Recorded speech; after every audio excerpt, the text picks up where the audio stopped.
Hello children, today I'm here with a new topic. Can you guess what our new topic is? No?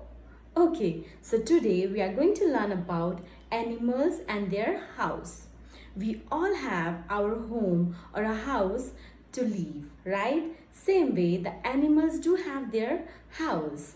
So let's learn which animal lives where. Lion. Lion lives in den. Dog. Dog lives in kennel. Cat. And cat lives in cage. Sheep.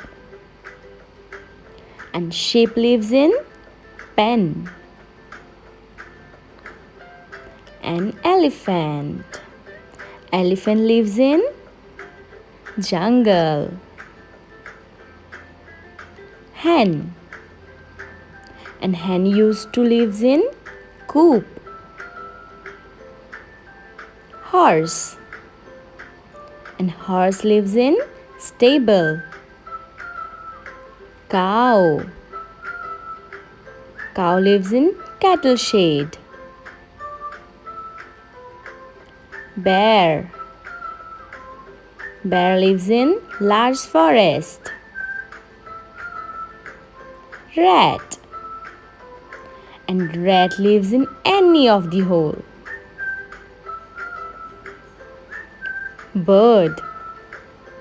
Bird lives in nest. Monkey. Monkey lives in trees. I hope you all like the video, and please do not forget to download the attachment given below in the description box and do submit your assessment on given date.